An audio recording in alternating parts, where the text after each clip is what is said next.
Good morning everyone. आज हम physics class 12th का नेक्स्ट टॉपिक पढ़ने जा रहे हैं and today's our topic is electrostatic potential due to a point charge. First topic क्या हमारा? इलेक्ट्रोस्टैटिक पोटेंशियल किसके through? Due to a point charge. एक पॉइंट चार्ज के थ्रू हमें इलेक्ट्रोस्टैटिक पोटेंशियल निकालना हो तो कैसे निकालते हैं? देखिए, पोटेंशियल के बारे में हमने कल डिटेल में पढ़ा था। मैं एक बार फिर रिपीट कर देती हूँ कि इलेक्ट्रोस्टैटिक पोटेंशियल क्या होता है, पोटेंशियल क्या होता है। किसी भी यूनिट चार्ज को एक पॉइंट से दूसरे पॉइंट तक लाने में जो वर्क डन होता है, ठीक है, ये ए पॉइंट पे था, बी पॉइंट पे लाए, बट ये पॉइंट कहाँ होना चाहिए? With in an electric field. ये कोई मेन चार्ज है तो इसके इलेक्ट्रिक फील्ड के अंदर होना चाहिए, ठीक है। तो किसी यूनिट पॉजिटिव चार्ज को एक पॉइंट से दूसरे पॉइंट तक लाने में with in an electric field जो वर्क डन होता है, that work done is known as potential, ठीक है। यही वर्क डन किस फॉर्म में स्टोर हो जाता है? पोटेंशियल की फॉर्म में स्टोर हो जाता है। अब देखिए, आज हम बात करें इलेक्ट्रोस्टैटिक पोटेंशियल। और इलेक्ट्रोस्टैटिक वर्ड का मैंने मीनिंग आपको बता दिया था कि ये जो फील्ड है ना, ये एक स्टैटिक चार्ज के थ्रू, ये चार्ज मूव नहीं कर रहा, एक जगह पे रखा हुआ है, तो इसका फील्ड कैसा होगा? ये एक इलेक्ट्रोस्टैटिक फोर्स लगा रहा है, तो इलेक्ट्रोस्टैटिक फोर्स के अंदर आ रहा है ये चार्ज, इसलिए क्या है? Electrostatic potential. आज हम बात कर रहे हैं क्या कि इलेक्ट्रोस्टैटिक पोटेंशियल निकालना है due to a point charge. एक पॉइंट चार्ज के थ्रू मैंने मान लिया मेरे पास कोई चार्ज है, this is charge plus Q. मैंने प्लस चार्ज मान लिया, चॉइस आपकी, you can consider it a negative charge also, ठीक है, दैट डिपेंड्स ऑन यू। अब मैंने जब ये Q चार्ज मान लिया और मैंने मान लिया कि मुझे पोटेंशियल निकालना है किस पॉइंट पे? इस P पॉइंट पे पोटेंशियल कैलकुलेट करना है, ठीक है, किसी पॉइंट पे कैलकुलेट करना है इस चार्ज के थ्रू। तो ये मैंने मान लिया कि अगर P पॉइंट पे मैं निकाल रही हूँ इसका पोटेंशियल, ठीक है, तो P पॉइंट पे जिस चार्ज का पोटेंशियल, जिस चार्ज के थ्रू, ये तो मेरा सोर्स चार्ज हो गया ना, अगर मैं इसके थ्रू निकाल रही हूँ तो ये मेरा कैसा चार्ज हुआ? सोर्स चार्ज हुआ, ठीक है। और इस सोर्स चार्ज के थ्रू यहाँ पर कितना पोटेंशियल है ये हमें देखना है, तो फिर कोई ना कोई टेस्ट चार्ज भी चाहिए जिसके थ्रू टेस्ट करके बताए।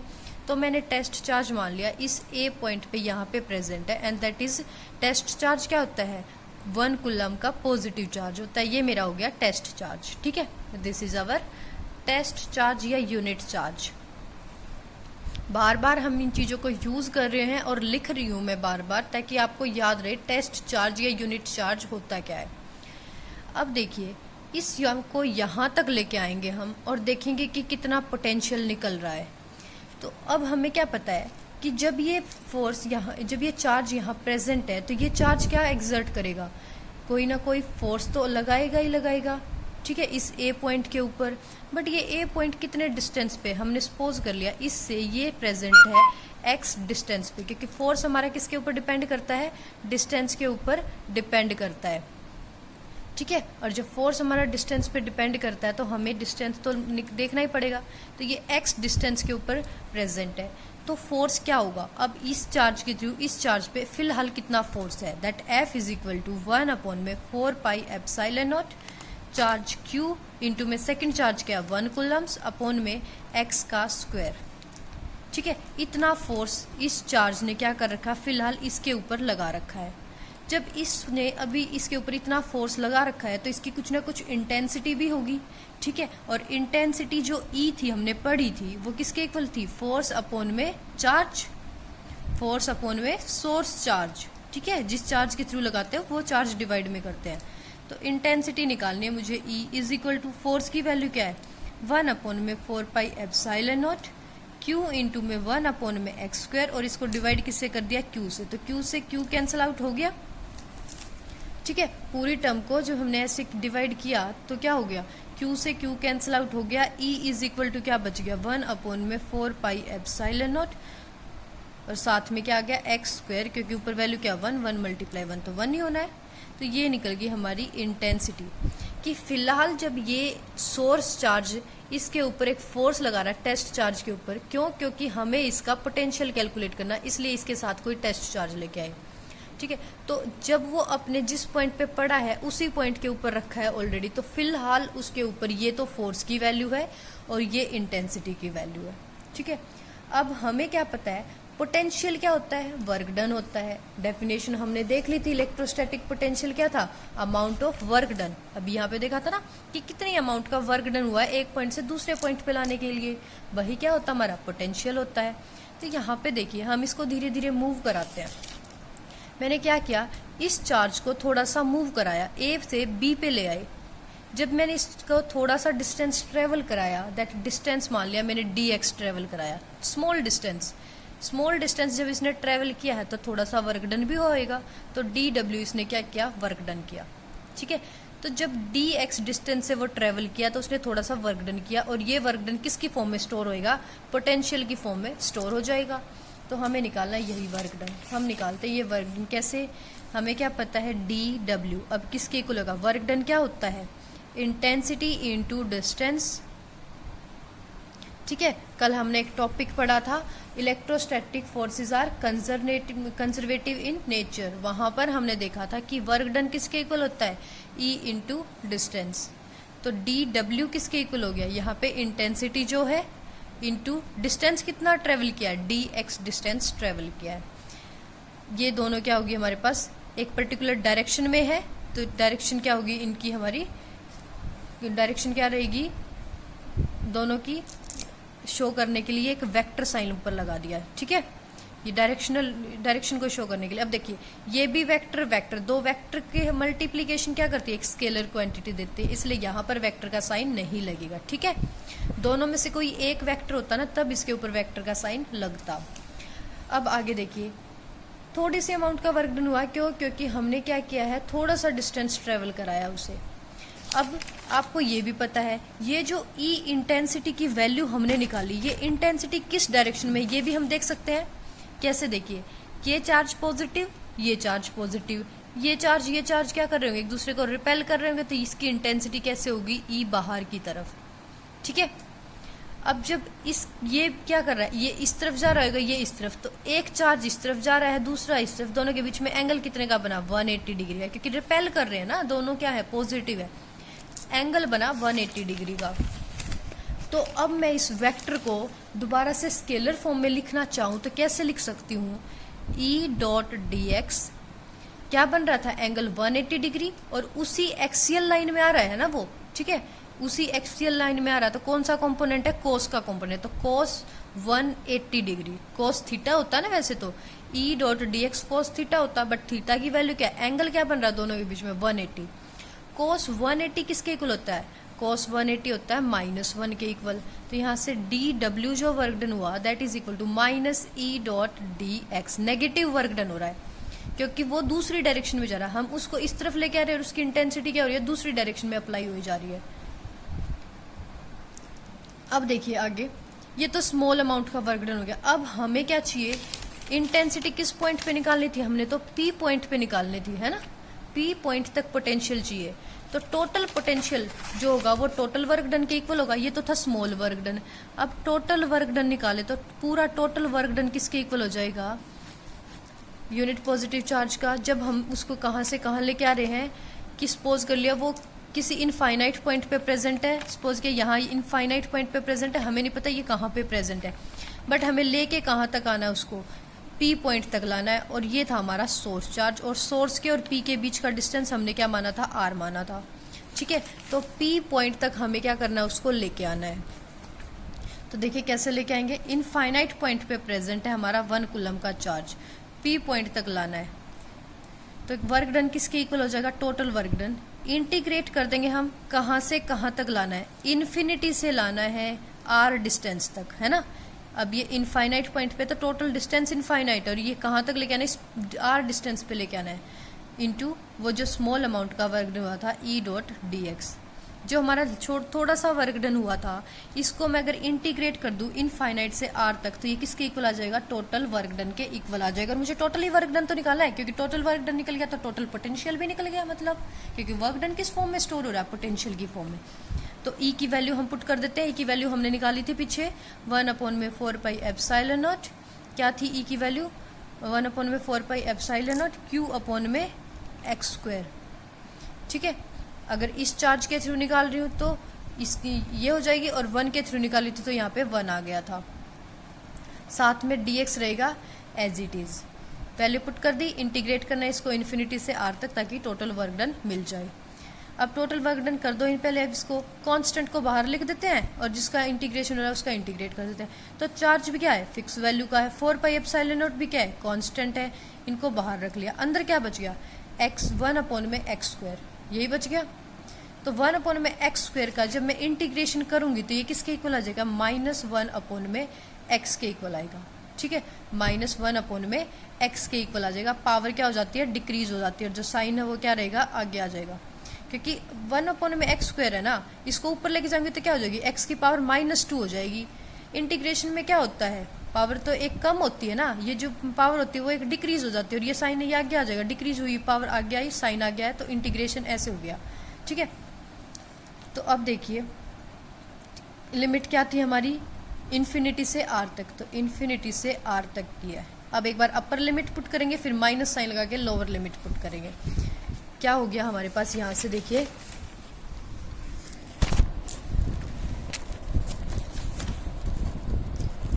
वर्क डन हम कैलकुलेट कर रहे हैं, तो वर्क डन हमारा देखिए कैसे निकल जाएगा। अब आगे W आ गया किसके equal, W is equal to Q में 4 पाई एप्सिलॉन नॉट इंटू 1 में -1/x इन्फिनिटी से r तक। अपर लिमिट पुट करती हूँ, W इज इक्वल टू क्या हो गया, Q में 4 पाई एप्सिलॉन नॉट, एक बार अपर लिमिट पुट की तो क्या हो गया, 1 में r है ना, 1 में r माइनस, फिर दूसरा माइनस का साइन लगेगा 1 में इन्फिनिटी, ये हो गया। अब एक चीज हमें क्या पता है, e के साथ एक माइनस साइन ऑलरेडी था कि नहीं था, वो माइनस साइन हमने एज इट इज रख लिया। ठीक है, e के साथ एक माइनस साइन ऑलरेडी था क्योंकि 180 डिग्री के एंगल से आया था वो। अब इसको सिंप्लीफाई करेंगे तो 1 में r माइनस माइनस हो गया प्लस 1 में इन्फिनिटी। इस माइनस साइन को अगर मैं अंदर भेजूँ, ये Q में 4 पाई एप्सिलॉन नॉट को मुझे क्या करना है, पॉजिटिव बनाना है, तो इस साइन को अगर हम अंदर भेज दें तो क्या हो जाएगा, Q में 4 पाई एप्सिलॉन नॉट इन्फिनिटी क्या हो जाएगा, माइनस का, r क्या हो जाएगा, जो हमारा माइनस का r आ रहा था वो क्या हो जाएगा, प्लस का। तो ये क्या हो गया, 1 में r प्लस का हो गया, ये जो प्लस का था ये किसका हो गया, माइनस का हो गया, 1 में इन्फिनिटी। ठीक है, अब अगर हम क्या माने, इनफाइनाइट 1 में इन्फिनिटी पॉइंट को क्या कर दे, निगलेक्ट कर ले, या फिर आप ये कर सकते हो, देखिए इसके अंदर मल्टीप्लाई करती हूँ मैं, तो W इज इक्वल टू क्या हो रहा है, Q में 4 पाई एप्सिलॉन नॉट, इसके साथ मल्टीप्लाई करते साथ में आ गया R, माइनस में Q में 4 pi epsilon not into infinity. अब ये पूरा फैक्टर क्या हो जाए, अगर हमारे पास क्या है, ये चीज़ 1 में इन्फिनिटी है, और 1 में इन्फिनिटी क्या हो जाता है, 0 हो जाता है, तो ये पूरा फैक्टर क्या बन जाएगा, 0। वर्क डन किसके इक्वल हो गया, Q में 4 pi epsilon not into r। ये जो वर्क डन हुआ ये किसके इक्वल होगा, पोटेंशियल के इक्वल होगा। ठीक है, तो इस तरह से हम क्या कर सकते हैं, इलेक्ट्रोस्टैटिक पोटेंशियल निकाल सकते हैं किसी भी पॉइंट चार्ज के थ्रू। अब एक बार देखिए कैसे निकाला, हमने रिवाइज कर लेते हैं। हमने क्या पता था, पोटेंशियल होता है एक पॉइंट से दूसरे पॉइंट तक लाने में जो वर्क डन हुआ किसी भी इलेक्ट्रिक फील्ड के अंदर। तो हमने ये मान लिया सोर्स चार्ज है, ये हमने कंसीडर कर लिया हमारा कोई टेस्ट चार्ज है, और जो पोटेंशियल निकालना वो P पॉइंट पे निकालना है। तो P पॉइंट का इसका डिस्टेंस हमने R मान लिया, और जो चार्ज प्रेजेंट है वो टोटल डिस्टेंस हमने X मान लिया। ठीक है, तो इनिशियली जब वो यहाँ प्रेजेंट है और ये सोर्स चार्ज यहाँ प्रेजेंट है, तो उस टाइम पे इनके बीच में फोर्स क्या वो निकालेंगे, इनके बीच में इंटेंसिटी क्या है वो निकालेंगे। ठीक है, अब इनके बीच का फोर्स निकाल दिया, फोर्स को चार्ज से डिवाइड कर देंगे तो क्या निकल जाती है, इंटेंसिटी निकल जाती है। फिर क्या करेंगे, उस चार्ज को हम थोड़ा सा मूव करेंगे, हल्का सा मूव करेंगे तो थोड़ा सा वर्क डन हुआ। वर्क डन होता है इंटेंसिटी इंटू डिस्टेंस। ठीक है, तो वर्क डन हमने निकाल लिया यहाँ से, इंटेंसिटी इंटू डिस्टेंस क्या किया, थोड़ा सा मूव किया है ना, तो dx डिस्टेंस मान लिया हमने कि ds डिस्टेंस पे हमने उसको मूव किया है। लेकिन दोनों चार्जेस है कैसे, पॉजिटिव है, एक इधर जाएगा तो दूसरा इधर जाएगा, एंगल बनेगा 180 डिग्री। वेक्टर क्वांटिटीज को स्केलर में लाने के लिए हमने क्या किया, उसको cos 180 डिग्री जो एंगल था उसके कोसाइन ऑफ एंगल के साथ हमने क्या कर दी, मल्टीप्लाई कर दी। तो E डॉट डी एक्स कोस 180 डिग्री आ गया, कोस 180 होता -1, तो वर्क डन क्या हो गया, -E डॉट डी एक्स। अब टोटल वर्क डन निकालना है, तो सपोज किया जो ये पॉइंट है ना जिसका हमें नहीं पता कि वो कितने डिस्टेंस पे, वो मान लिया हमने इनफाइनाइट पॉइंट पे है, और कहाँ पे लेके आना, पी पॉइंट पे लेके आना, तो पी पॉइंट है आर डिस्टेंस पे सोर्स के थ्रू, है ना। सोर्स के विद रिस्पेक्ट देखना है, सोर्स चार्ज जब यहाँ प्रेजेंट था, पी पॉइंट यहाँ था, तो ये हमने मान लिया इनफाइनाइट पे है, ठीक है। तो इनफाइनाइट पॉइंट से आर डिस्टेंस पे लाने के लिए जो वर्क डन हुआ है वो निकालना है, तो इंटीग्रेट करेंगे कहाँ से कहाँ तक, इनफाइनाइट से आर तक। इस ई की वैल्यू पुट करेंगे, जो कांस्टेंट होगा बाहर रख लेंगे, बाकी का इंटीग्रेट करके और लिमिट पुट कर देंगे, ठीक है। तो इस तरह से हमारा क्या निकल गया, वर्क डन का। अब भी देखिए एक चीज मैंने क्या कंसीडर किया था, यहाँ से एक चीज नोट डाउन हुई, मैंने यहाँ पे चार्ज पॉजिटिव लिया, तो मेरी पोटेंशियल भी कैसी आ रही है, पॉजिटिव बन रही है अपने आप ही, है ना। अगर मैं क्या करती, यहाँ पर जो चार्ज लिया वो नेगेटिव लेती, तो पोटेंशियल की जो निकलती ना मेरी, वो माइनस में निकलती। तो आपने क्या ध्यान रखना है कि Q, अगर आपने जो Q लिया अगर वो पॉजिटिव लिया तो V भी क्या रहेगी, पॉजिटिव रहेगी। अगर Q आपने नेगेटिव ले लिया तो V भी आपकी क्या हो जाएगी, नेगेटिव हो जाएगी, ठीक है। इस तरीके से अब देखिए कि कुछ स्पेशल केस अगर हो सकता है तो क्या हो सकता है, स्पेशल केस के बारे में डील करते हैं। हमने ये तो पता कर लिया कि अगर Q हमारा क्या है, पॉजिटिव है, तो V भी क्या रहेगी, पॉजिटिव रहेगी। ये 1-1 मार्क्स के क्वेश्चंस के लिए बहुत इंपॉर्टेंट है। और अगर Q हमारा नेगेटिव है तो V भी रहेगी नेगेटिव। V किसके इक्वल आ गया, V इज इक्वल टू क्या आ गया हमारा, वो फोन में 4 pi epsilon not into R. ये हमारे V की वैल्यू निकली है, V is equal to Q upon में 4 pi epsilon not into R की फॉर्म में निकला है। Q अपॉन में 4 pi epsilon not into R आया। ये चीज क्या है, कांस्टेंट है, तो मैं क्या लिख सकती हूँ उसको, V directly proportional to Q upon में R। अब अगर ये जो R है ये R इक्वल टू इन्फिनिटी के हो जाए, इतना लंबा डिस्टेंस हो जाए, तो फिर पोटेंशियल कितना होगा, तो V directly proportional to Q upon में इन्फिनिटी। और किसी के भी अपॉन में इन्फिनिटी जब हम करते हैं तो वो किसके इक्वल हो जाता है, 0 के इक्वल।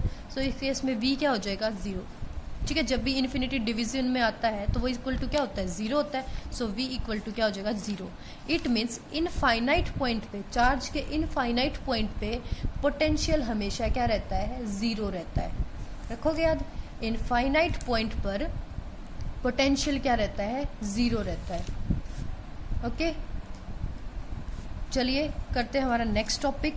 और नेक्स्ट टॉपिक हमारा क्या है, अभी तक हमने निकाला था पोटेंशियल, है ना, किसके थ्रू, एक किसी पॉइंट पे एक चार्ज के थ्रू। अब निकाल रहे हैं हम due to group of charges. अभी तक एक चार्ज के थ्रू निकाला था, अभी क्या निकालना है हमें, ग्रुप ऑफ चार्जेस के थ्रू निकालना है। देखिए कैसे कंसीडर करेंगे, सपोज क्या ये हमारा P पॉइंट है, ठीक है, और इस P पॉइंट के ऊपर मुझे पोटेंशियल कैलकुलेट करना है अलग अलग चार्ज के थ्रू। सपोज क्या ये चार्ज है Q1 P से है R1 डिस्टेंस पे, तो इसके थ्रू जो पोटेंशियल होगा, पोटेंशियल का फॉर्मूला भी निकला था, पोटेंशियल का फॉर्मूला जो था V इज इक्वल टू क्या था, Q अपॉन में 4 पाई एप्सिलॉन नॉट इंटू में R। एक चार्ज के थ्रू हमने V की वैल्यू निकाल ली, ठीक है। यहाँ वैल्यू पुट करते जाएंगे तो V1 क्या हो गया, Q1 के थ्रू है तो Q1 अपॉन में 4 pi epsilon not into R था ना, तो R डिस्टेंस कैसा है, R1 इंटू R1, ये निकल गया इस चार्ज के थ्रू P पॉइंट पे पोटेंशियल। फिर मान लिया कोई चार्ज सेकंड पर प्रेजेंट है, क्योंकि मल्टी चार्जेस की बात करें ना, ग्रुप ऑफ चार्जेस की बात करें, तो सेकंड चार्ज मान लिया Q2 है, और जो Q2 है ये इस P पॉइंट से कितने डिस्टेंस पे प्रेजेंट है, R2 डिस्टेंस पे है। तो यहाँ से हमारे पास क्या निकल जाएगा, V2, that V2 is equal to Q2 के थ्रू है ये पोटेंशियल, और 4 पाई एप्सिलॉन नॉट रहेगा एज इट इज, कितने डिस्टेंस पे है, R2 डिस्टेंस पे है, ठीक है। सिमिलरली हमने कंसिडर कर लिया यहाँ पे कोई थर्ड चार्ज प्रेजेंट है, तो ये डिस्टेंस R3 हो जाएगा। फिर V3 किसके इक्वल आ जाएगा, 1 अपॉन में 4 पाई एप्सिलॉन नॉट, है ना, सॉरी Q3 अपॉन में, क्योंकि थर्ड चार्ज के थ्रू निकाल रहे हैं ना, इंटू R3, इसी का डिस्टेंस। ऐसे कितने नंबर ऑफ चार्जेस आप कंसिडर करो, V4 निकालो, V5, V6, तो प्रिंसिपल ऑफ सुपरपोजिशन ही लगेगा। टोटल जब पोटेंशियल की बात करते हैं, ठीक है, जहाँ पे भी टोटल निकालना होता है ना, फोर्स का टोटल निकालना है, पोटेंशियल का टोटल निकालना है, ठीक है, जब भी वेक्टर सम हमें करना है तो हम किसकी बात करते हैं, सुपरपोजिशन प्रिंसिपल की, सुपरपोजिशन प्रिंसिपल के सुपरपोजिशन प्रिंसिपल क्या कहता है कि जो टोटल वैल्यू होती है, टोटल वैल्यू क्या होती है, इंडिविजुअल वैल्यूज का सम होती है। ठीक है, इंडिविजुअल जो वैल्यूज हैं उन वैल्यूज का क्या रहती है, सम रहती है। तो यहाँ पे क्या है, टोटल क्या निकालना है, पोटेंशियल निकालना है। तो टोटल पोटेंशियल क्या हो जाएगा, टोटल पोटेंशियल हो जाएगा इंडिविजुअल पोटेंशियल का सम। तो ये हो गया sum of all individual potentials, individual potentials का सम हो गया टोटल पोटेंशियल। अब टोटल पोटेंशियल मान लिया V1 है, V है हमारा, तो ये किसके इक्वल होगा, V1 plus V2 plus V3, जितने भी चार्जेस हम कंसीडर करेंगे, हमने सपोज किया Vn तक कर दिए। ठीक है, तो अब टू Vn हो जाएगा। वैल्यू पुट करते हैं, V1 पोटेंशियल की वैल्यू क्या थी, Q1 अपॉन में 4 पाई एप्सिलॉन नॉट इंटू में R1 थी। एज इट इज V2 की क्या थी, Q2 अपॉन में 4 pi epsilon not into R2 थी। V3 की क्या थी, Q3 अपॉन में 4 pi epsilon not into R3 थी। ठीक है, अप टू सोन ऐसे ही चलता रहेगा, that is equal to V। अब यहाँ देखिए कॉमन क्या, 4 पाई एप्सिलॉन नॉट कॉमन है, बाहर लिख दूं मैं, 1 अपॉन में 4 पाई एप्सिलॉन नॉट बाहर आ गया। अंदर क्या बचा, Q1 अपॉन में R1 प्लस में Q2 अपॉन में R2 प्लस Q3 अपॉन में R3 अप टू सोन Qn अपॉन में Rn तक। ठीक है, जितने भी नंबर ऑफ चार्जेज आप कंसिडर करोगे आपकी चॉइस है। तो इनको मैं क्या लिख सकती हूँ, 1 अपॉन में 4 पाई एप्सिलॉन नॉट समेशन, सम किसका, Q अपॉन में R का। लेकिन Q की वैल्यू एक्सटेंड करिए कहाँ से कहाँ तक, 1 से लेके n तक। तो I को मान लो मैं इसको, I इज इक्वल टू 1 से n तक, तो QI अपॉन में RI हो जाएगा कि ये I की वैल्यू 1 से लेके n तक इन सब का सम है। शॉर्टेस्ट फॉर्म में मैं इस तरीके से क्या कर सकती हूँ, इसको लिख सकती हूँ। ठीक है, तो ये था पोटेंशियल किसके थ्रू, किसी भी पॉइंट के ऊपर मल्टी चार्जेस के थ्रू। ठीक है, बहुत सारे ग्रुप ऑफ चार्जेस हैं, मल्टी चार्जेस हैं, उनके थ्रू कैसे टोटल पोटेंशियल हम कैलकुलेट कर सकते हैं। तो हमेशा याद रखना, जब भी आप इस तरह की क्वांटिटी लिखते हो तो आपको कौन सा प्रिंसिपल अप्लाई करना है, प्रिंसिपल ऑफ सुपरपोजिशन। ठीक है, और प्रिंसिपल ऑफ सुपरपोजिशन ही कहता है। चलिए आगे बात करते हैं। तो नेक्स्ट टॉपिक क्या है, इक्विपोटेंशियल सरफेस। बहुत बार पेपर में आ जाता है इसको डिफाइन करने के लिए, इक्विपोटेंशियल सरफेस। तो देखिए इक्विपोटेंशियल सरफेस होता क्या है, नाम ही रिप्रेजेंट कर रहा है, इक्वी मीन्स इक्वल। क्या चीज इक्वल, पोटेंशियल, है ना। कहाँ पर, पूरे सरफेस के ऊपर। एक ऐसा सरफेस जहां पर क्या होगा, जो पोटेंशियल होगा, ये पोटेंशियल इक्वल होगा हर पॉइंट के ऊपर।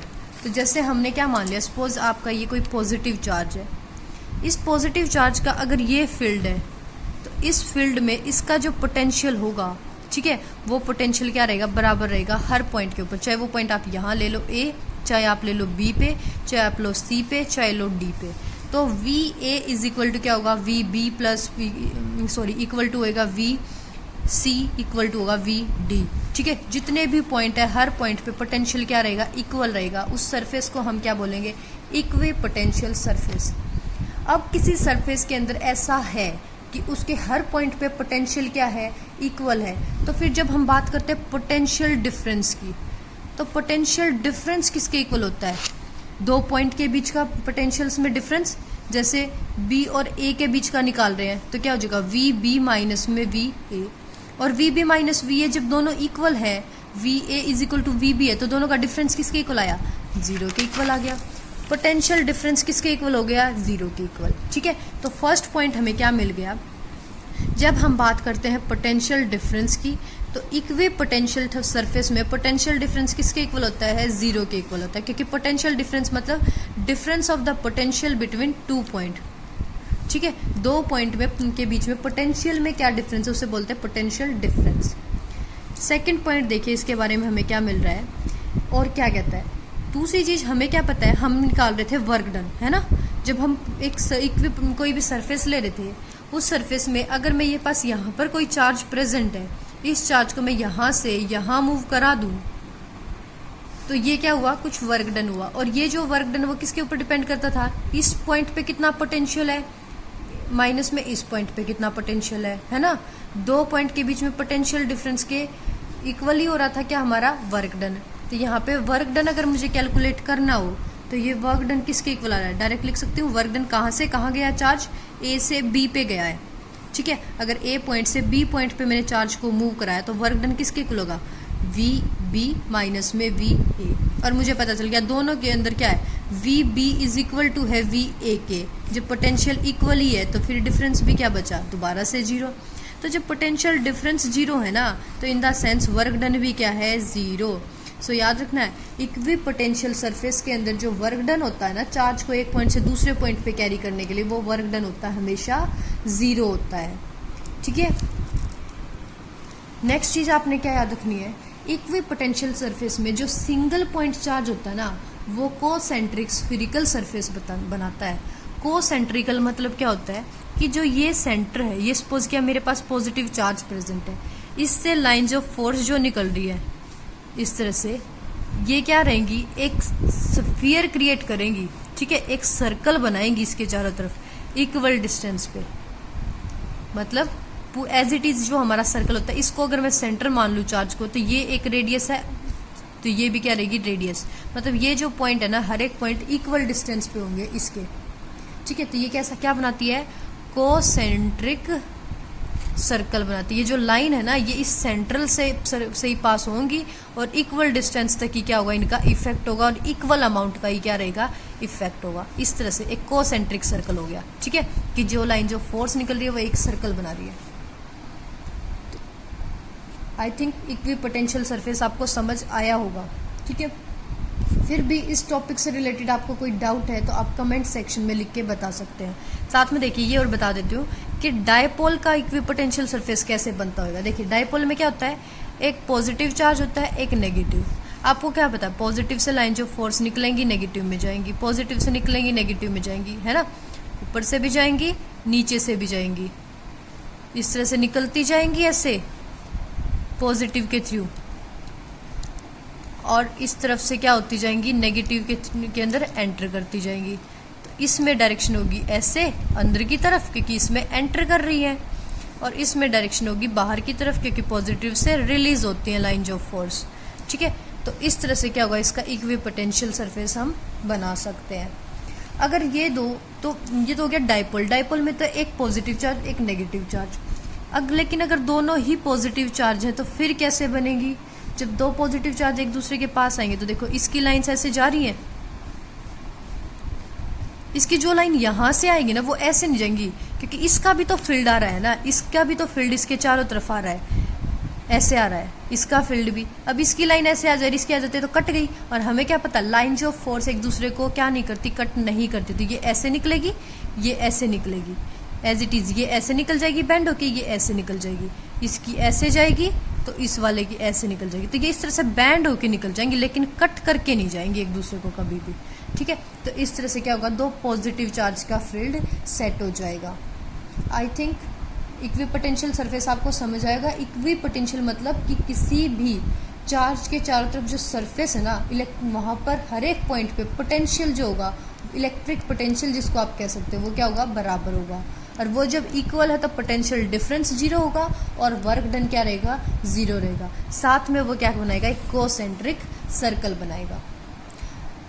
Thank you for watching this video. फिर भी अगर आपको कोई डाउट है तो आप कमेंट सेक्शन में लिख के बता सकते हैं। Thank you so much.